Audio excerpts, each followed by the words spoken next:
Welcome to another episode, I'm not going to say what number because we have no idea, of the Amigos How We Met podcast, and I am very, very fortunate to have this guest today who is a 2009 X Factor runner-up, Olly Moors. Yes. Moors. Moors. Why do I always get confused? No, on a serious note, Olly, now I have confused myself. Yes. Moors. Moors, yeah. There we well, go. That's actually why I changed my name, Olly, O-L-L-Y, used to be I-L-I. Why? Is that the same? I changed it because of Olly Moors. No way. Yeah, yeah. No I way. did. He's got to owe you something. Yeah, I What? changed it to... Have you ever met him? No. But all the girls at secondary school... Yeah, but did it help, all the girls? No? Not particularly, no. That's okay, you've got the wonderful Anna. Yeah, exactly, yeah. So. You don't sound too enthralled by it. I am, deep down. Deep down, you just Yeah. not you don't like to show emotion. Exactly, yeah. Wow, you didn't have to change your name because of Yeah, I something. did. I didn't have to, but I wanted to. Yeah, just never had that problem. Seemed cool. Although all the best people have names beginning with the letter O. Really? Oh, yours. Yeah, cheers, that's mate. true. Anyway, we're going to dispel any theories of you being boring today.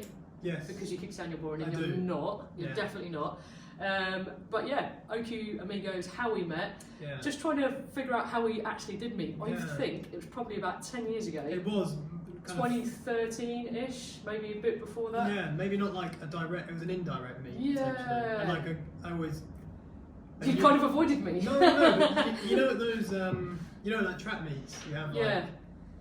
Obviously the men's events, women's events, youth events. You kind of like. The track centre is always quite a weird like dynamic anyway, it's a isn't bit it? busy, isn't So it? it's all a bit carnagey, and then there's like cliques of people here, there, and everywhere, and you know who absolutely everyone is. Don't Oh, you? see, I was the opposite. I probably Oh, really? didn't know. I didn't have a clue. Oh, really? I entered I think it was the 2013 Omnium at Herne Hill, Yeah. and I rang my coach up, and I was like, "Hey, coach, Rich, got a wicked event coming up. Mm. I've just entered an Omnium." He went, "Oh, brilliant, Otty, brilliant." And I went, "One question." And he went, "What?" I went, "What's an Omnium?" I had no idea. Oh, back then it So- would have been different to what it is now as well. Yeah, They would so have probably had a flying lap and a pursuit. we had a 2K pursuit. Yeah. We had a 500 metre sprint. Yes. And then 2 or 3 group event, Yeah, what do you call it? scratch. Point, scratch, Yeah. devil, I think, or Yes, something like yeah, that. something like that. Didn't yeah. have a clue what was going on. Yeah, No, I don't not a like clue. the new layout of. What is it? How's it changed? I've not raced you in have a ages. Tempo, like they call it a tempo race, points race, scratch It's a race. tempo race. It's kind of like a points race. I've never actually really because when I stopped track racing, like I still track race at track league and stuff, but I've never actually done a tempo race, and I think it's just So like what did you replace? The points race? no, Oh, it's like not. the pursuit and flying lap, I think. Ah, okay. So they've timed events are not in there anymore. Oh, that's crap. Yeah, so Yeah, it's, I'm not like liking because the Omnium was almost like the decathlon Of the track. of Yeah, cycling. like a good mixture of Like, everything in It was cycling. like if you were good at, it would show if you were good at like time trialing through pursuing, like a flying lap through kind of sprinting, then bunch skills. So it kind of had everything. Whereas Had now everything, it's just a pure bunch riders. Yeah, because game. there's no sprinting. No sprint, no timed events or anything. So And that's the same for regardless, indoor track and outdoor track. All yeah. track. All Omniums now, yeah. And there was me thinking I could make a comeback. Yeah, yeah. Well, Damn it! Yeah, maybe wait until. I didn't have a clue, points race, and it's like, point on this lap, point on Yeah, that. It's like crits when they said it a preem. I didn't know what preem meant. It's almost like you have to an insider telling you. Yeah, but I didn't know what preem meant, and then I heard there were food vouchers, and that made me go Yeah. fast, and then I got spat out the back, and I was like, oh shit. Sometimes they do offer up some good preems. I know, but it's like, you might as well just have like a bit of cake on a fishing line, and then I might go a bit faster. I've actually won some interesting pre. I've won. What's your most exciting, interesting preem that you won? I've won like a big hamper of tomatoes. Huh? Yeah, in Belgium. I won Various tomatoes, or like? that. No, the same? like the same size, round. But someone who's vegan, that's pretty good. Yeah, back then I wasn't though. So Oh, it's okay. kind of I got these tomatoes. Maybe they were ahead of your time. Yes, exactly. It was They almost were like predicting but your it was a future. huge thing of But What did you do with them? I took them back to my housemates and They think, oh great, thanks. yeah, Ollie. we had a good big supply of tomatoes. And yeah, I mean, my mate, I've seen drills being won. I saw a Hoover. Someone had won a Hoover. It was a women's race, which made me laugh. I didn't. My mum always says to me, if you have heartbreak or if you're in a really sticky, shitty situation, get the Hoover out. Because at least then you've got a clean house. So for me, you know, that's quite a good win, I guess. Yeah, that's true. Yeah. But yeah, that's very odd. Yeah, so that's probably mine. So you're 5 times Derny national champ. Yeah, is that correct? That is, yeah. I've been doing a little bit of research. Oh yeah. What's it like to be going that fast and probably that far behind a Derny? Yeah, I mean, to be fair, like that kind of started when I was probably like when we first kind of met. Yeah. That's why I looked and I thought. 23rd. Well, even before that, I used to chase buses along Brighton Seafront. Oh really? Is that where you're from originally? Yeah. Brighton area, and like I'd leave the house, go straight down there, and just literally sit in the bus lane and sit behind it and get towed from Brighton, like the centre of Brighton, down to Shoreham. Serious? And then flip it, and then hop back on the bus lane, back behind the buses. And has there ever been any like close calls? Oh yeah, lots. Yeah. They put the brakes on. But generally, I began to knew where all the stops were. So like I could see like at my peripheral vision like a sign or like a shop or like an opening of like between shops where I was like, okay, this stop's coming up now. And no way. So yeah, I got pretty. What you like track standing at the same time? The traffic lights. Yeah. You have to get fast off it because once you're up to speed, you're just soft tapping. But that's kind of what I guess like that skill developed from that, and then took it onto the track. So obviously that's like a competitive way of. And what do you prefer? Do you prefer like an old school Derny, or do you prefer these like new electric things? Yeah, the old school definitely. Yeah, because the old bit of two-stroke to. Well, that's it. Like I said to Anna, like just the smell for me gets. You know, like in Finding Nemo. I've never seen Finding Nemo. Yeah, like, of course. Those 3 sharks that like smell blood. Yeah. And he smelled blood and his like pupils dilated. Like I'm like that when I smell like a 2-stroke indoor Derny. Like if I smell that, I'm like. You can smell it from a million miles away. Yeah, I'm like, like if I smell any 2-stroke engine, I'm oh here we go. Like I'm it gets me really going. Yeah, I love it. Like it's. I've got a weird thing about smell. Since my kidney transplant, I can smell all kinds of smells, really, like a really sensitive smell. Yeah. And I'm always worried about smelling bad. So I'm always like, you do that sly thing where you do that. Yes. But blatantly you're trying to smell yourself. Yes, like one of them, and then you feel like you're either like doing an elephant or you're kind of doing some kind of really dodgy salute, which you don't want to do. No.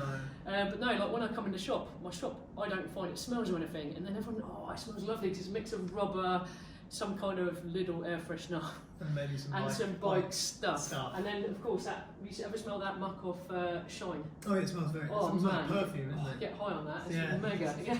Hello. You'd be a little, get a bit of a glow. Yeah. Bit of a glow. No. It's funny how nostalgic smells can be, or how. They bring up. Like, what's the word? Provocative. Like you can smell it, and then or songs or music, anything like that. Wicked. So tell me about your beginning in cycling. How did you get into it?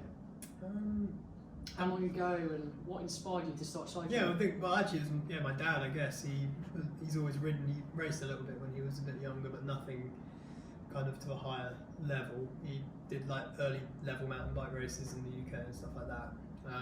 And then literally from when I was probably like 4 or 5, I used to see him go off riding his bike, and Well, you're a bit like, well, where's he going? Yeah, but I'd also be like, I want to do that. Yeah. Why can't I do it with him? And then it wasn't until I was probably like, I think I got my first road bike when I was 9, and I literally I think it was a decathlon bike, which I remember having the catalogue. Oh yeah. And for about 8 or 9 months. Just kept fixating on I had that one catalogue. thing. Yeah. And would show my mum and dad pretty much every day. I mean, you're a bit younger than me, but when we were kids, we had the Argos catalogue. Oh yeah, the Argos catalogue. And at Christmas, you'd be like, right, earmark that, turn that over, on that certainly. Fisher Price fire station. Yes. Or that chocolate dispenser with the little chocolates. Oh yeah. Or the Igloo slush maker. Did you ever get that one? Bet you did. You're posh. Slushy maker. The slushy maker. I wasn't allowed that one. I wasn't allowed. I think a lot of that would just end up eventually after about a month. Plastic tut. In the corner. Yeah. I was allowed Sylvanian family house. That was it. Yeah. So you got your decathlon bike. Yeah, I got that finally for my birthday, which was awesome. And kind of from there, I guess it just took off. And at what point did you start absolutely smashing your dad? I do actually remember the ride. Do you? Yeah. Yes. It was an evening ride we went out on, and I was on a women's specialised alley with carbon forks. It was like a silver aluminium frame. It was the Alley women's like 46 centimetre frame, and that was the next. Who did bike. you nick that off or borrow that off? It was my coach who coached me for most of my cycling career. He just gave it to me, Oh, nice. which is very nice of him. Yeah, very kind. Yeah. I find that though in cycling, maybe it's in other sports, but when I started cycling, a friend of mine, Simon Gayward, went to university with him, and he was a really good rider. Yeah. And I rang him up, and he was like telling me all about how I get into cycling and what to buy and what to, you know, he told me all these overshoe things and about not wearing pants underneath your shorts and a chamois, and people would hand me down stuff, and now I find myself doing the same.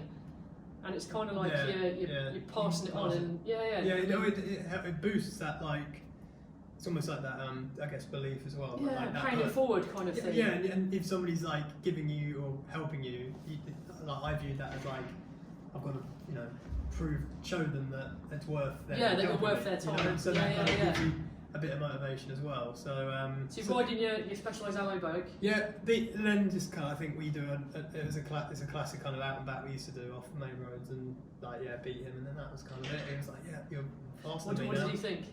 What did I think? No, what did your dad think? I think initially he was like, a bit like gutted, but at the same time he was like, okay, this is good because so he should be now. Yeah. You get a lot of people here actually, a lot of people riding here in Mallorca, and you see they're like, dads and daughters, or mothers and daughters and sons, and there's that kind of that tipping point of the kids aren't that good, and they come back the following year, they've had a growth spurt, and they're absolutely smashing up the mountains, and it's like, it's pretty cool to see. Yeah, just that kind of, I guess, he's getting older, I'm getting older, but he's like, it's that kind of crossover chart, isn't it? Kind of going up, but yeah, so that was kind of that point, and then it just kind of took off from there. Like once you're kind of on, I guess it's like with anything that you get into in life, like once you're really into it, it's just like a drug. It just takes up that. Once you're on that bandwagon, it drives away, and you don't really know how it happened. You just go with it. You just roll with it, don't you? Who inspired you? Who did you look up to when you were younger? Who in the sport? Was there anyone in particular that you thought, you know what, I want to be like them, or that person has certain style, or was it someone completely out of? I think I had like quite a few actually. Yeah, not one particular, because I had like my like kind of idols on the track, and then my idols on the road. Who were they? Anyone you know of? Or? Kenny De Ketelaere was a big one. Ilya Kaiser, who's retired now. Moreno De Pau, who's also retired now. Like, I'm nodding. I come from football. I have no idea. I didn't know who Eddie Merckx was once. That's a good story. But they're like kind of like the three track legends of didn't he did well at the 6 day again, didn't he? Yeah, he's won it. He was with Quickstep before, wasn't he? Yeah. So I guess they were my track idols, and my road idols were like, I guess I didn't really have. My love was always the track. Like I used to enjoy the road and love the road. I still love the road, but I guess I didn't really like idolise a road rider. It was always a track rider that I thought that's I'd go to get. Why do you think? Why do you think it's more? I don't know. Out and out pure. Would you say more fitness on the track and pure sort of? I want to say like characteristic of someone, because on a road race it's so tactical. Yeah. Whereas on a track, is it just pure? I think like more pure, I guess. They're more like showmen, I guess. Okay, Not that is what drew it to me, but like you would go to Ghent 6 and you'd see. I can't speak there. Pretty glamorous, I would say. Yeah, but like that wasn't what attracted me. It was like seeing like Kenny coming across the line, winning the Derny race, like wheeling across the line, and then like going no hand at the top. Full on launch. No hand at the top of the banking, and like pointing to people in the crowd and stuff. And you just like, whereas on the road, like it's almost like the race is happening. You see it on TV, or even if you're there watching it, they come past, and then that's that.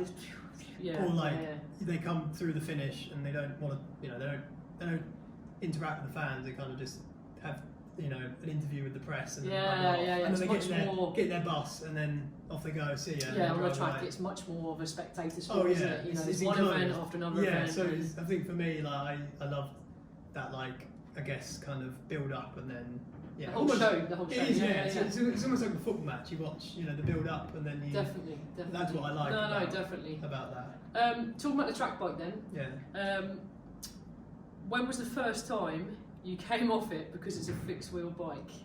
What, like, as in got like? As in you stop pedaling? Because I'm sure it can't have happened just to me. No, I've never Has it had happened? that. It No, hasn't happened to you? I seem to have quite a good. Like, even if I've spent like a good like before. Not even when you were like. No. Oh my no. god. I think because I was so like it's so like drilled into my head that Really? like the difference. So I always I'm find that getting on- I was at Welling. Well, even before that, I'd got this track bike. What have I got? I've got a motor. Yeah. And this little road in Luton that I was living on, I thought I really wanted to try it out. Yeah. So I tried it on the road and it was on a hill. Oh no. And I know, and I'm going down and I'm thinking, shit, there's no brakes, Yeah. you know, it's fixed wheel. Yes. And I ended up just splattered in the middle of this road, and I was like, oh my god, I rang a friend of mine and they were like, what the heck have you done? Yeah. And then on Welling track, winter training, Yeah. we'd done that transition from track bikes to road bikes. No, yeah. And that's weird. No, yeah, it's Because track bikes are brilliant because everyone's got to keep pedaling, everyone's got to keep going, and then I don't know why they change it. Is it to make it more accessible for more people, or? I'm not sure. No, I think like it makes sense. Get onto road bikes, and then some people are coasting because they're. Well, I guess in the winter it's maybe about like safety on the track. The road tyres are grippier than track tyres. Maybe, I guess so. But I've never had. I think because I'm able to just like. If I'm in the track environment and I'm going skilled, man. if you're going onto the track, Yeah. I instantly like almost have like a mental checklist of like I'm on the track. This is a fixed wheel bike. It has no brakes. It has Thankfully, it's never happened to me on a track. No. But a couple of times when I was new, I'd be going around, and then all of a sudden you don't stop, but you know that kind of momentary moment when you think. Yeah, you let it go. And then you kind of relax.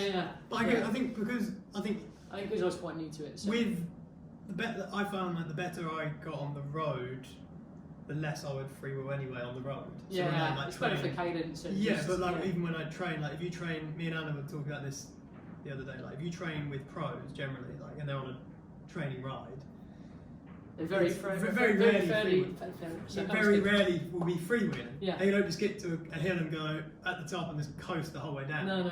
Like you're always, if there's a bend, you stop pedaling, but if it's downhill, you pedal. Yeah. So I guess like top track riders who also do the road, you know, like the likes of like Ethan Hayter and stuff like that, who do both, they would in their head it's just like there's no difference.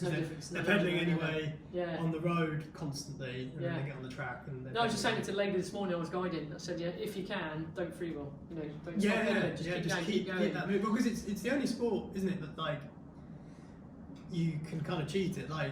It's frustrating when you're riding with people and you're riding along and you're doing your thing and then they're and then but I guess it's because obviously from like a coach because I've come from track like you and that's kind of drilled into you early on. Well, that, but also like it's not like any other sport. So like running, if you go out for a run, you can't just like stop and you keep moving. Like you don't just go for a jog, you're running. Like people were in light cycling because of that element of rest. I guess that inertia, once you get up to speed, you can just keep rolling. And also, like, a Garmin's still rolling, that's still, like, tracking something. And tracking. So, like, it's inviting because they can get that rest while moving and actually, like, moving somewhere and then continue pedaling. Apart from today, so I was coming along the seafront here and it was like 50 mile an hour gusts.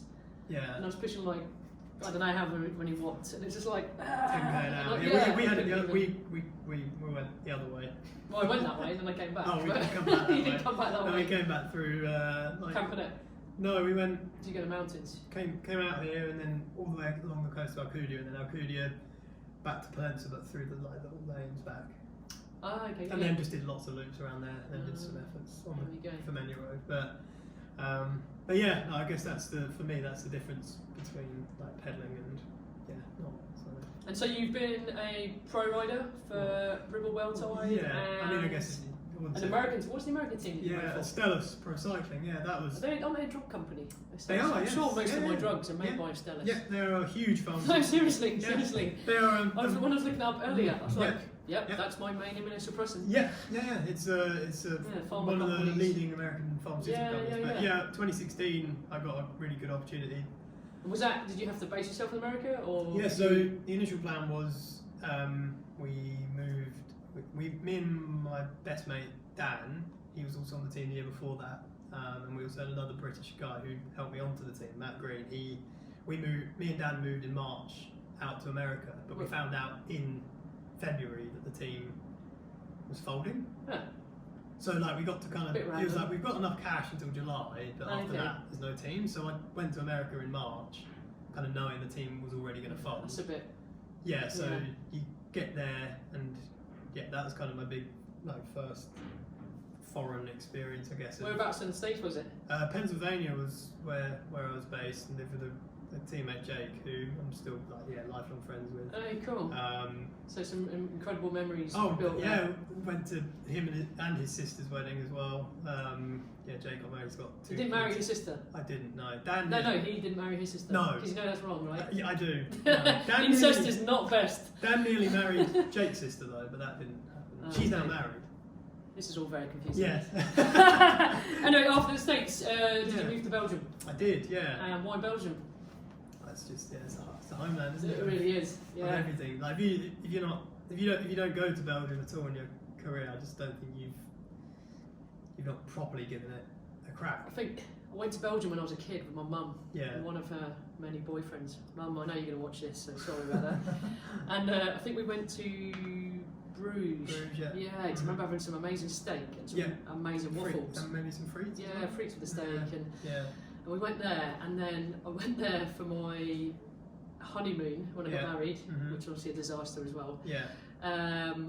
Went to Brussels, Mhm. which I thought was a bit odd. Brussels. Yeah, it's the head of Europe, isn't it? It's the Yeah, European but capital. It's the head I of. don't know, but then last year I went to Ghent, Yeah. and that was mega. Yeah, that's where Yeah. Anna and I's apartment. We're 20 minutes from Ghent. And it's so- all around there, and the infrastructure is cycling. I think I was only in Belgium for 2 days on my grand Yeah. tour, but I could not believe how good it was. Oh yeah, yeah. It's Like all of it's those great. intersection lanes, and Yeah. even when you're riding on the road, people are giving way before you even get to a junction. Yes. Oh yeah. You're the Just- priority on the roads. Yeah, I've really. never ever experienced that. Well, I mean, here it's good, Yeah. but it's amazing. not that good in terms of Yeah. how people Well, respect you.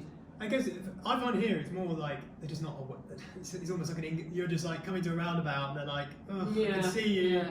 In the holiday season, you get all the tourists and they're Oh. and they're effing and jeffing, and it's like they want a holiday fast. They want to get their holiday It's done. weird though, isn't it? Like for me, if you're coming here, like, Yeah. If Surely you we- want to I've had- relax, eh? Yeah, I've had a few. Me and Anna have had a few moments where we've been like honked to the mountain road by and they drive past and it's an okay mobility hire car. Yeah, Or because it's normally a- it's tourists. Yeah, Normally and it's tourists. it's Normally a it's British. six rental, and I'm Yeah, like, normally it's British tourists or German tourists, and they're like effing and jeffing yeah, and move. trying to I need to get give to you one of them, Saint and- to take some photos. Like, Yeah. we'll get on a bike. You know, the best is when you go to the lighthouse and they're doing all of that and doing all this. And then they get to the top. And they get to the top and you see them and you go, Hi. yeah. love that bit. Or you know, just unclip and possibly like knock their car. Yes. Whoops. You know, up to you. Yeah. No, it's that's what I found in Belgium. It was nothing Yeah. quite like it. Yeah. And I don't know why I didn't realise that, because obviously it is. Oh, it's not just like the infrastructure for riding like recreationally, but just like the infrastructure for racing is it's different to any other country. So you've got the races, and again, I'm still fairly new to cycling. I've Yeah, only yeah. been sort of really riding for the last, I say 13 years. It's Yeah, not that yeah. long, but I found out about, is it kermesses? Is yeah, that kermesses, yeah. kermesses? What are they all about? Yeah, so essentially it's like initially like kermes translated into Dutch is basically like festival. Okay. So if you're having a kermes, you're having like a festival. So it's like in the UK you have like in your local area. Like Yeah. A fair will come. And Yeah. they'll have like lots of rides and like old food stalls. Yeah, and, the whole merry-go-round, shebang. They have it everything, here. almost like Yeah, yeah. circuses and stuff. That's what they do in a town. Oh, But for the then, whole kermesse? and then the race is around the town whilst that is happening. So like, Blimey. so that's originally what it is. So like now as kind of time goes on, they're not dying kermesses, but they're not as much as what they used to. Were be. they kind of like held in high regard if you did well at them? And Oh or yeah. do yeah. people, is there been kind of like a trend of people doing well at certain kermesses and then they're people to look for in the future? Yeah, so I think like if you can race a kermesse, like you can race a lot of other races. Are they hard? Are they some of the hardest in Europe or I the would world? say so. Yeah, I mean I've raced in all sorts of places around Europe, and yeah, you rock up to a kermesse, and if you're not on good form, it's not Yeah. a fun time. They just the Belgians are so they're. And do they incorporate cobbles as well, or is it? Yeah. it's I mean, right, yeah, a lot of time you don't really know what's coming up. What's coming up because it's just like you'll look at the on the internet. It says like 6 rondas of 12 kilometres, and Very then well, and then there it you is. turn up, and then they have like a map on the sign-on where you look at it, like, okay, that's that, and then off you go. You start, and then you do X amount of laps, and then it's 120k or whatever. But then they have so that's the Comesses, and they have interclubs, UCI races. So there's levels of races that go up. But yeah, and do they range, like age ranges, or is it more the same like in the UK? No, you have your elite riders. No, that's the beauty of Belgium. That could be anyone. Yeah, so like they have two categories. So it's elite on the contract, which is elite without contract. So that's anyone can race it who's not a professional on a continental team and above. So Okay. you could be literally just starting out. If you've got a Belgian cycling license, you pay €300. Wow. You can turn up and go. Serious? But you'll turn up, go, and you'll be out the back within. Yeah, you'll be shelled out. Not even a kilometre, you'll be gone. So, and then you have elite with contract. So those are the pros, and they can't do these amateur Comesses. Okay, so completely like amateur and but pro separate. you're basically that race. There's no categories. There's no elite first cat, second cat, third cat, fourth cat. There's no points chasing. There's no. If you win the race, you get a wad of cash, some flowers, and a drill or something like that. And that's tomatoes. Yeah, and you've won. You get a trophy, and that's that. You don't get 30 points and I okay. moved up the BC ranking. None of that. Done. It's just you've won the race. That's pretty pure, isn't it? Yeah, and like, you're only as good as your last race. Exactly, and so you're not like going into races thinking like, right, I did well last race, or yeah, I did. but or you're chasing a license category. Yeah. Like the Belgians don't understand that. I think us, America and Australia, it's all the three English speak. We have in America they have P12s, which is like Pro 12s. Here we have E12s, and in Australia they have A grade, B grade, C grade, and D grade. I think. So it's like, but yeah, France they kind of don't really have. They have different categories, but again, it's not as kind of. Just crazy how like one major sport in the world has so many differences. Yes, yeah, oh yeah, it's not like universal like football. No, you take football or soccer, as the Americans have butchered it, and it doesn't matter where you play, it's exactly the same. Yeah. Apart from now, but the rules are the same. Yeah, I mean the laws of the game are exactly the same. Time is the same. Length of the pitch. Although width of the pitch doesn't have to be the same. No. Or length. Well, yeah, it's only minimal sizes. Yeah. So look at Kenilworth Road with Luton. We have the throwing lines are so close to the to the back, the barriers of the stadium. To the stadium, so it's really aggressive and hostile. Who do you support? Arsenal. Man United. Fucking hell. I'd say it's like Arsenal when they had Highbury, although Highbury was pretty quiet, but very narrow. Narrow, yeah. And so that I think people play around with, or grounds play around with, and they sometimes made it so that certain flanks of the pitches were, wetter one side and. All different kind of like gamesmanship and stuff like that. But that leads me on to, I've got a load of questions here. Okay, quick fire. I haven't actually written anything down. It just makes me look super pro. Yes. But I do have a lot of questions in my crazy weird head. Yes. Doping. Yes. I've got a shit ton of drugs. Do you want any? I'm joking. I really have. No. Do you think it still goes on? You're a coach. I mean, I think. Not just in cycling, I think. Yeah, no, in sport in general. Well, yes. I mean, it has to a certain degree. So that leads me to another question. Do you think it should change where you can take whatever the fuck you want? No. Because people just kill themselves, they die. Because I think there's always, in life, people want an advantage. So like, even people that go into like offices day to day, they want the next thing to so make like themselves better. They drink shed loads of coffee to caffeine to kind of get themselves through the day. That is a performance. They are. Are you just going by the Wolf of Wall Street? Well, that's more heavy than caffeine.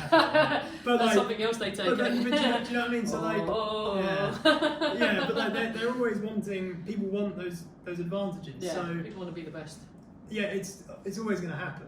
Even when you're around like a family board game, there's always going to be one person that cheats. In Monopoly that hides the big notes. That's the way of. You do that, don't you? That's the way of life. Like people cheat to a certain level. So I think, maybe not to like the levels of what it used to be, but there's definitely. I think it's just become more sophisticated in terms of. Well, it's just those marginal games. Maybe not necessarily completely over the line, but that kind of grey line. Like we were saying about in terms of like hematocrit and what else were we talking about the other day?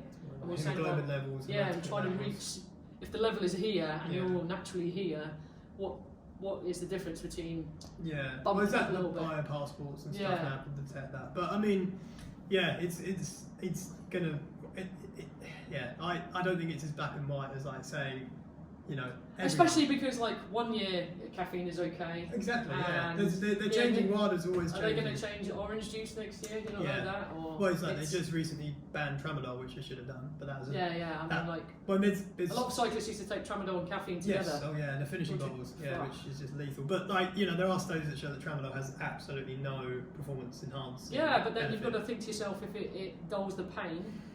Yeah, but and then it's placebo to a point where like you Yeah. feel like it kind of is, like, because it's having like an opiate effect. That's you what I'm saying. kind So if it dulls the pain but doesn't necessarily have a performance enhancing, yeah, and you can then go through that pain threshold a bit more, for a bit yeah. longer. And Yeah, like you said, I guess. it's just Yeah, eking out a little bit more. It's just those. That's it. Like when that was legal, those, you know, it's those grey lines that I think that riders can exploit to a degree now. I think it's, you know, sports science, medicine, everything, recovery, hydration. It's all listed. Equipment choice. So it leads me to my next question. UCI, okay? Yeah. They have some absolutely fucking stupid rules. Yeah. The sock rule being one of them. Yeah. If you were part of the UCI, what Yeah. rule would you create to bring into cycling?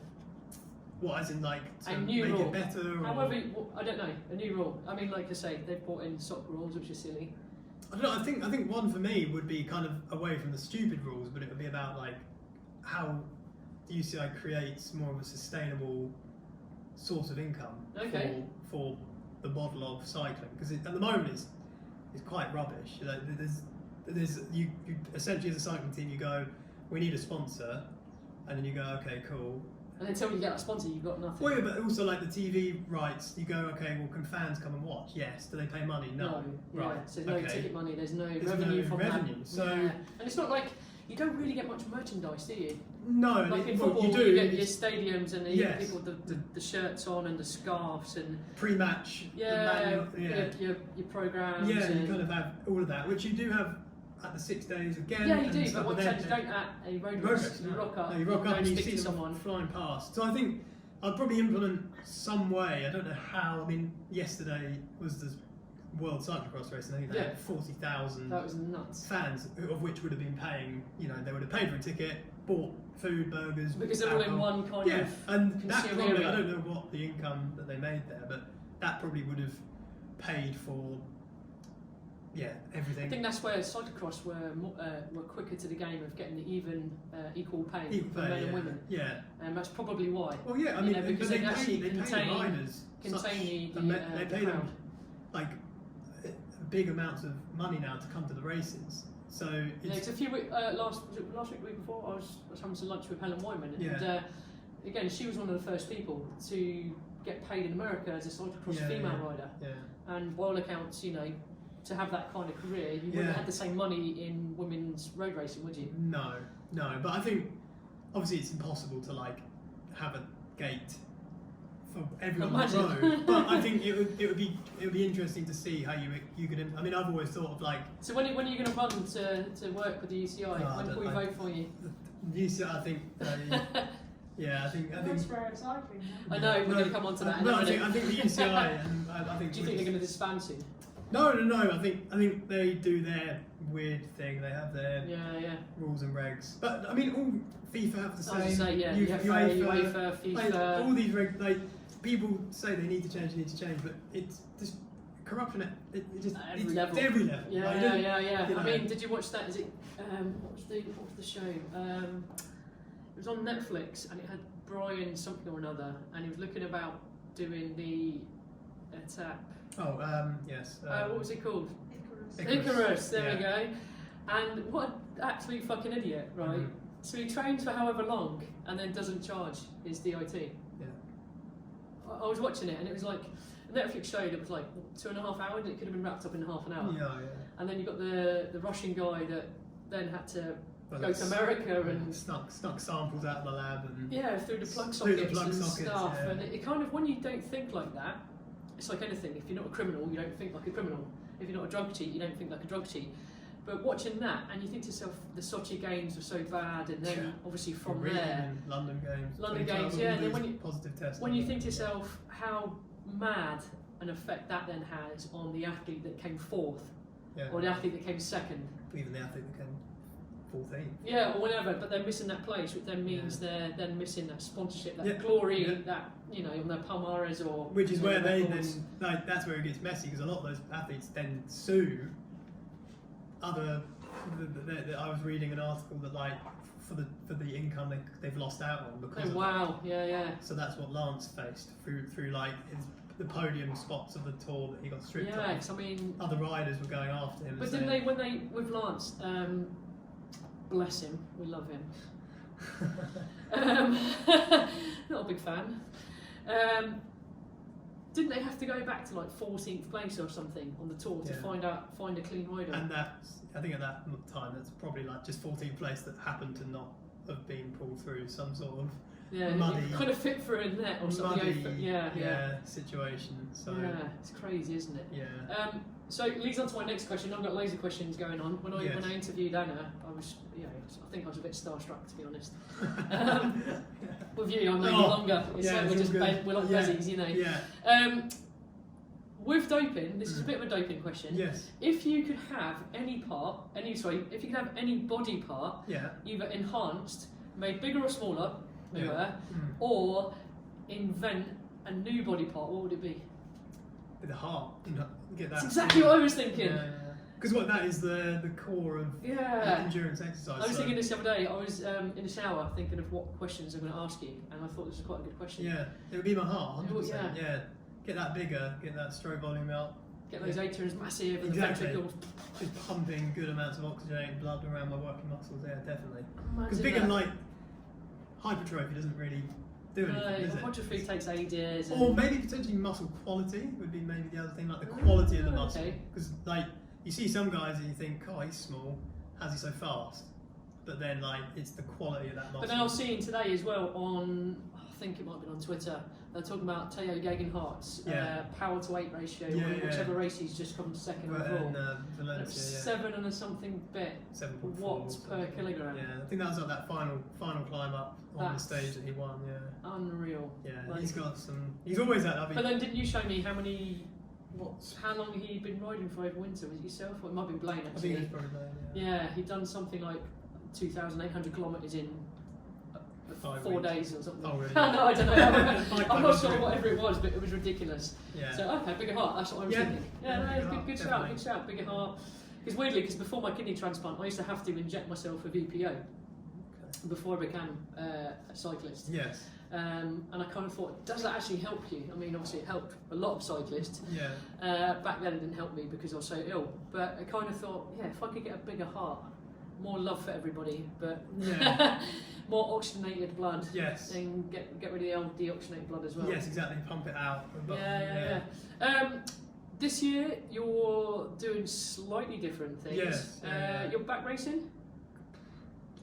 There's a I'm comeback. A bit undecided, yeah. Kind of keeping the same level of training at the moment. Okay, you've got to train because you've got to keep up with... Exactly, with Anna, yeah. With this one? Yeah, so... Do you find it competitive riding with Anna? No. She's super chill? No, I mean, to be fair, like a lot of the sessions we do together, it's never like she's doing like an all-out effort or something.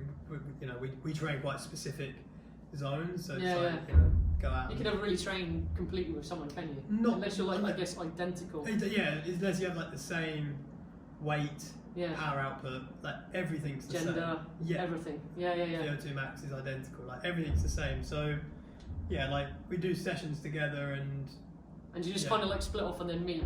No, so like we'll start like we're doing a lot of the time at the moment. I just use her sessions because I quite like to learn and see what some of the bigger teams are doing. So like for me, doing some of her training and just kind of seeing the key sessions that she's doing, and then implementing it into myself, and then just learning for the riders that I coach and seeing that kind of how I respond to that, and a lot of it is positive. So going on to your coaching, you've got AO cycling, as I see on your left chest, your left breast. Yes.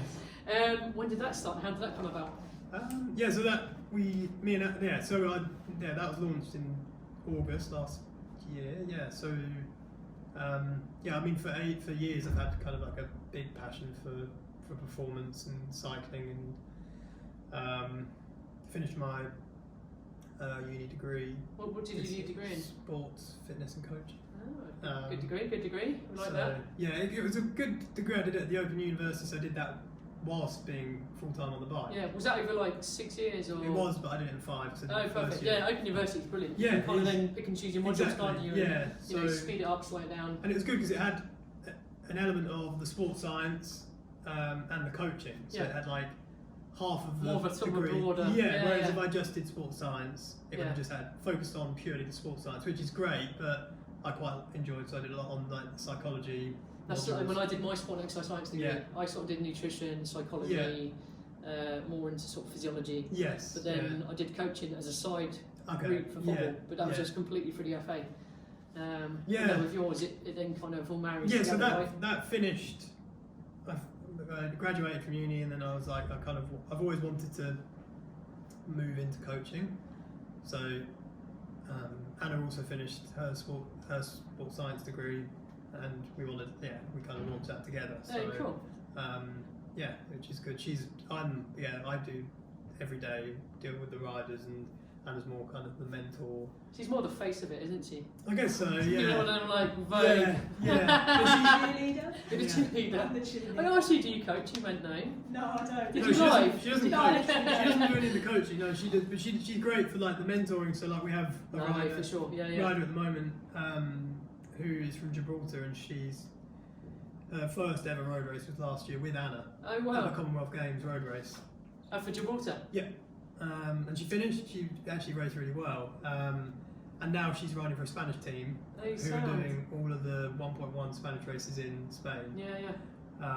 And she's kind of like messaging me, being like, so she raced last week, and I think she did 3 hours of the race, and she messaged, oh, I didn't finish. Oh, just 3 hours. But I was like, race I pace said, is I said to her, I was ridiculous, like, isn't it? this is your second ever road Ever race, race. and you're racing Movistar, UAE, like Yeah, World Tour yeah, teams. But then Anna helps that kind of side, because obviously she's got great insight of Yeah. the women's peloton, and then I'm good with the advice, but it's also nice for a female to hear from like a rider who's Yeah, in definitely, at that definitely. level, to also have that kind of like reassurance that, you know, what she's doing is right, and like you just got to kind of trust that process of like just ticking those days of racing off. It's that empathy as well, isn't it? To have Yeah, someone oh, who's yeah, similar definitely. to you. Yes, It's like exactly. me with the whole transplant thing. You know, my Yeah. coach is a transplant cyclist as well. Oh, okay, yeah. And so you know, so sometimes when I say, "Oh, for fuck's sake, this didn't go well," or yeah. "I feel really shit about this," and he just goes, you know, like, "Toughen up." And Well, I 'cause he can't, can, because he say can, that. because he Yeah. can. If Whereas someone I- else said that, I'd go, "Oh, fuck Yeah, off." I couldn't say that. You to know, you, no, you can- but then other times he'll say, "Hey, remember, you know, exactly. you've Look, had where this you've, transplant, look, you've or come look where from you've come that from," journey. or That's yeah, what people miss. and I think that's the thing with, you know, Yeah. being able to empathise with someone, and then also being able to, for your rider to look up to Anna. Exactly, and be yeah, like, have that as like a goal. So it kind of works well. So for now the, that she's getting old, exactly, 24. At 24. Really, really getting on. she But, does look like an old lady though, with a blanket on. but yeah, so so that's kind of how we, I guess, launched it, and yeah, it's going good. I'm not trying to like really force and push it. Just too like much. organically grow. Exactly, yeah. I So, think, like- I think every business, regardless of what the subject matter is, if Yeah. you grow organically, Yes, yeah. you're going to be more sustainable, Oh, exactly, and yeah. people are going to know you more Yes, for yeah. doing something that's kind of niche, that's good quality, Yeah, and that you can kind of stand out from the other people. yeah. Well, because I don't think there's many coaches and coaching companies and coaching services that offer kind of that insight as well, especially for women. So like for men, there So are there's quite- only women coaching. no, but You coach- predominantly most of the clients I do coach are women, and I prefer working with female athletes and male athletes in a way. I have some really good male athletes, but females are just, I think the sport is still not as developed, obviously, Yeah, as male it's got cycling. a longer way to go. So if you kind of have someone at a decent level, as if you can see that journey quite easily. Yeah. You've got that vision. You're going to extrapolate it and see how Yeah, quickly it well, could actually. but there's a bit more of a part. There is a bit Yeah, more. yeah, I if, mean, like- you know, if you tick those boxes. You're more likely to become a decent level. Exactly. rider. Whereas yeah. if for the younger guys, if they come to me and say, what should I do? And you'll say you're 21, you're too old. You know. Well, if you're not making it. The males sport now is getting seen to a Yeah. point where, like, you know, Benal won the Tour at 21. Yeah. Remco's just won the Giro last year. Yeah. You've got all these kind of freaks coming through. So for the boys, it's a really tough gig. There's no exact. You've got like Chris Horner at 42 winning the Giro stages. Not anymore. Yeah. So I guess it's good to have that niche where, like, having Anna, I guess, gives that kind of mental inside of, like, confidence that, like, you know, what we're both doing, what I'm saying to them. Yeah, it's like a good neat package. Yeah, isn't it? It all works it's together. not. It's not like I don't. It's not like the advice and the training I'm giving them is, like, based off nothing. Yeah, It's, no. I see how Anna operates every day as like one top 25 in the world. Yeah. So, Are you able to also take into account sort of other stuff? Like, I know we were briefly talking about, like, periods and massively, obviously pills and stuff like this. Yeah. So you can think to yourself, I mean, you might think of it anyway. I'm not trying to be condescending or patronising, but you can go, right, okay, I know Anna has to think of this, and I know actually that means this person might have to think like that too, and that gives you that kind of little edge of. Oh, massively, yeah. Like, I get riders all the time messaging me like, oh, I hope you don't mind, like, me sharing this. No, you're like sharing away. And I'm like, yeah. What? No, you need to. Yeah, you know? So, like, you're not gonna. Exactly. So, like, I see Anna kind of going through those things, whereas maybe some coaches are just pure sports scientists. That's or girl stuff. Or they don't realise how much of an effect it has on a female athlete. Whereas, like, if a girl messaged me and said, I'm not really feeling 100% at the moment, I say, right, just you know, take the time you need to get, like, sorted, and then we crack on. So, also, you're a DS this year. Yes, Is it AWOL? AWOL, yeah. AWOL. Who are they? What's that one? Yeah, so they've actually been running for quite some time, quite a few years. Yeah. So they started as kind of like club level team and now moved to a UCI team. Have you got Olly Rush on your team still? No. Is that her name? I think that is Olly Rush, isn't it? A few years ago. I saw she was there. A few years ago. I remember racing her. I think. So we've got quite a strong squad this year. We've got some good experience. We've got Hayley Simmons. So TTR. Commonwealth Games medalist, Emily Meakin, and then we got some really good young riders as well. Yeah, so Emily did the pacing for the was it the Phoenix event, the sub 7 and sub 8. Yeah. She's a really good, strong. Oh wow, so you got those two. Put them on the front and let everyone else tuck behind them, eh? Exactly. So that's exciting. I think that's also another kind of area that I want to move into, and I think I've got, again, like, a bit of experience, like quite a lot of it. Well, I'd say I've got a huge amount of experience of foreign racing, so I'm going to be doing most of their foreign races with them in Belgium and a bit in France. That's cool. Yeah, I mean, you're there anyway. So, exactly. Yeah. So I guess that I've lived in Belgium since 2016, so I kind of know how the races work, how everything kind of clicks, and the pattern of races, and again having Anna kind of the insight of literally knowing. Well, and she's got Mario's superpowers as well now. Exactly. She can drop shells and exactly. during the races. But just her kind of, like, I follow women's cycling more than I follow men's cycling. Oh, really? So I think I probably know more stats and riders than Anna does, to be fair. No, you know all the stats of everyone. Yeah. On everyone, right? Yeah. Do you after dinner kind of go, okay, Ollie, go onto like Pro Cycle website and Pro Cycle stats and Pro go, right then, I'm trying to think of someone off the top of my head. If, like, somebody rides the other way, if they're a professional, like here or anywhere, We all know them. And then, like, it's like we have a game, I like hold the microphone up to him while we're riding. I'm like, go on then, who is it? Oh, I love it. I seem to know quite a lot of them, which is good because I can see a rider from quite a far. Like, it annoys me, the commentary. Oh, when I see a commentator and I'm like, from miles away I can see them, and they go, it's so and so, and I'm like, it's not. No. And the thing is, commentating is hard. Oh yeah, right? I've done it, and it is difficult, but you can identify people. I mean, some people are more identifiable, whatever the word is. What's the word? Identifiable. But that one, more than others. Yeah. Sick of him to say. Yeah. Because of the shape, the size, the way they ride, the way they hold their head. Yeah. And so, like, when I was doing it in Qatar, like Andre Greipel, you could see him a mile off because of his big calves. and someone like Corinne, what's her new name? Becky. Becky, Yeah. and you could tell she was like so small Compact, and like a compact and pit bull. aggressive. Yeah. And then you've got like Kirsten Field or someone like this, and she's Bigger, she's yeah. got bigger, and so you can kind of spot these different riders. Yeah. And you can spot them. Yeah. You've got to have a real eye. Somebody that is, I think. You can't do a man scan. You know, a man scan when I can't see it. It's not there. Yeah. Yeah. Have you looked properly? No. Yeah. No. I think that I guess. But you've also got to be the student of your sport. Yeah. You know, so if you're going into something and you're going to DS in, Yes. you've got to know who your team are up against. Well, exactly. Yeah. If someone goes in a break, Yeah. You've got to know the rider, how strong they who are. is it? What are they Yeah. going to do? Can you let them go up the road? Yeah. You know, do you have to chase them back down? Exactly. Yeah. You know, where are they on the GC? What can you do? So Well, exactly, their strengths, their weaknesses, previous results, previous teams they've raced for, like even small things I look for, even in previous teams that they if there's a three rider breakaway, and then I know that they've been teammates for 4 years previous to that. Oh, with someone else, and they know different exactly teams. how they are. Yeah, It yeah. might be, there's small things like that, and you think you're watching it on the TV, or you're watching, you think, they're being a bit more friendly. They're putting more turns for the other. You think, is there something more going on? You need to look deeper into that. So, so that's clearly you're passionate about that. You Yes, can see just now you're getting like more animated. Yeah, no, I love it. I love the kind of ins and outs of it, and obviously with the higher level teams that you can work with, the more you can implement those kind of, I guess, strategies and things tactics like that. and stuff. Yeah.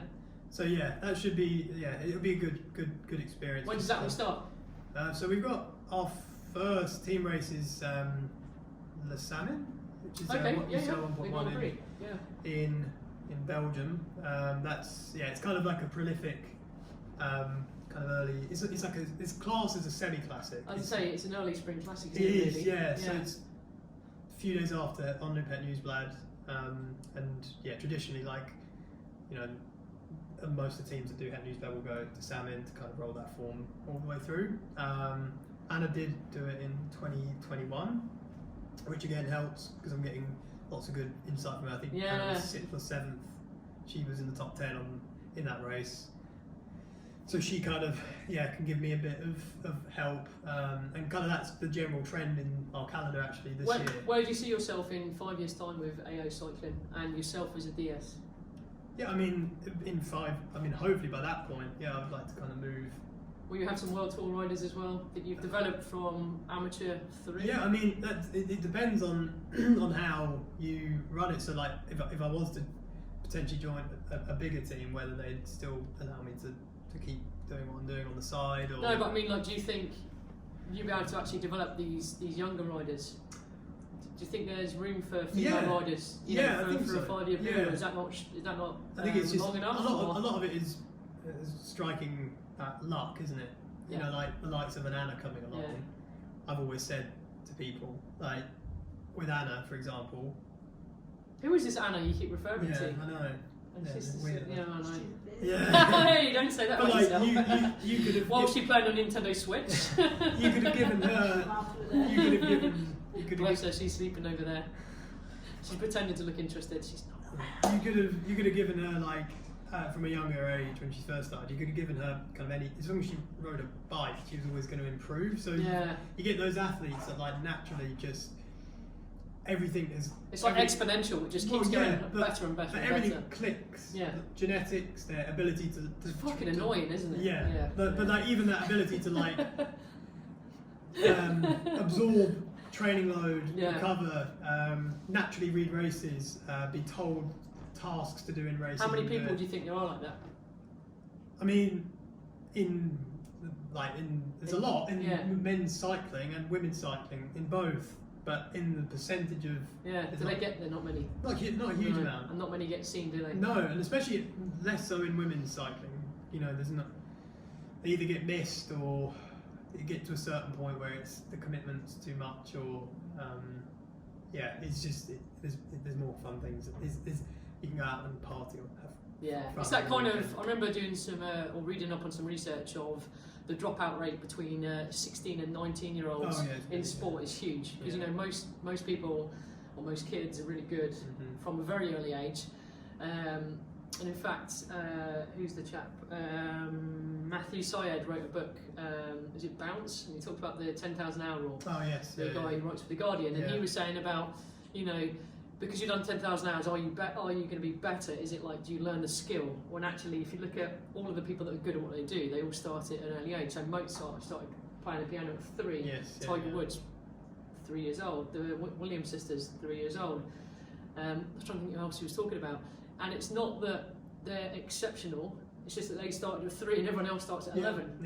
Yeah. So when that 3-year-old gets to 15, 16, 17, they're like, screw this, we don't do this anymore. Or they do, and then they're exceptional. Exceptional, yeah. I mean, there are exceptions. Like, I raced when I was a youth, junior, kids that were just freaks from 6 years old, and then they get to under 23 or junior. And they looking at yesterday at the World Cyclocross. I shouldn't say that because some people know when it goes out. Looking at that World Cyclocross, when you've got Van Aert and Van der Poel, and they've been rivals since junior days. Tiny, but they're still only 19, aren't they? They're young, 27, 28. Oh, okay, they seem like they're 29. Really? Yeah. They're getting old now, aren't they? Yes. I must be ancient. Okay, last bunch of questions. Yes. Mallorca, Yeah. why? Just, why are you here? Quiet, roads are good. I've been in a fair amount of places to train. Australia, America, mainland Spain, different places in mainland Spain. I've ridden and trained around the world quite a lot, and this just seems to click the best. It's the roads, the quietness, especially at this time of year. It's pretty shitty out there today. It is, but you still managed 90k in howling, gusty winds and rain. And so you've got that kind of it's just quieter, and just you can really just come here, knuckle down, focus. There's no distractions. By 6:30. Exactly. Whereas in other areas, it's easier to, mainland Spain, there's a lot more distractions, there's other teams, I always feel you have an advantage. Like, for me, like the winter is like a place to improve. For sure. Not just physically, but like mentally. All aspects of you. Just improve. You're like a Venn diagram, aren't you? Yes. There's like you, Olly in the middle, and then you've got all of the different aspects that and make you. And what influence Exactly. like performance as well. So like taking yourself away for a bit and isolating and being in isolation with a good environment is good. People think that's I didn't think about that as much, do dangerous. they? But if you can take yourself away, like Anna has done this winter, take yourself away. Well, she's going to win anyway. She's going to win the We'll Worlds and We'll see. Flanders. Yeah, She's going to win Flanders. But like, if you take yourself away and just purely your focus is wake up, train, and there's no distractions, no one to things. say, oh, come to the cafe and sit here for an hour. Oh, I've got intervals. Oh, screw the intervals. And then you get roped into other things, and there's always other. Oh, come on this group ride. We're going to go and do. We're going to this. smash it. Yeah, and then you get roped. There's into Anna. that. Let's smash it. Whereas you come here in the winter, generally you don't have any of that. You can come here, focus on your training, intervals, get it done, and it's just a lot more for me. And for Anna, it works just a lot better. That kind of it's a great place to just take yourself away, remove yourself, and just really kind of focus on that hard, I can see that, hard work, What's your favourite loop or favourite ride here? If you had to do one ride, like, for the rest of your life, every single day, but it could only be in Mallorca, what would it be? With the weather good.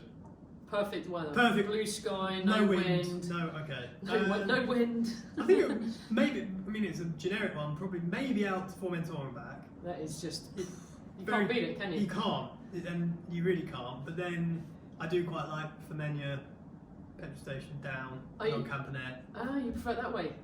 I don't mind it. Do you not go, I like going down the Campanet Valley, up Sabotage, and then down Femenia. The descent down Femenia is way better than Sabotage. Oh, because it's like too technical and too... I like the technical aspects. I know, we can't, it's down Femenia, it's great it's for just kind of free flowing But there's only like, one or two, one hairpin down Femenia. If that. There's that.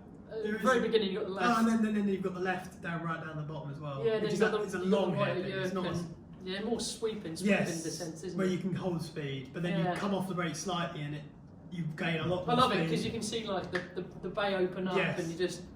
Yeah. It's kind of So that I don't know, probably Formentor. I do quite like Femenia up to But it's because you're like Put my own- 45 kilos, right? 62. Up to 62. up to Skinny boy. up to Big Mayor, down Big Mayor, Sawyer Nice. backside, and then Yeah. back. That's I do actually like Col de Sawyer climbing. Yes, Yeah, that's nice. I don't like descent. It's not good for the Not average for good- speed. Not good for descending It because it's real. destroys it, and you just Yeah. can't really get any speed going. And what do you think about the Orient ride? I like it. I don't like the really crappy roads. Yeah, I wish they repaired. If they repaired it, it would be. I awesome. reckon it'd probably be the best road It'd be- or Yeah. best It's- loop on the Yeah, island for sure. if they repaired it. It's just that annoying. Yeah, I like the Orient climb from the Alara side going up Yeah, see, I always go the other side. I go Boniola up, and then down, down. and down the shitty bit. And it's Yeah. kind of like Jurassic Park when you Well, because come the down. descent, the back side is Yeah. actually not that fun. No, but when you're coming down into Alaray, Yes. it's always like Yeah, cycling that's planet. nice. That's just like Yeah, whoa. yeah, it's nice.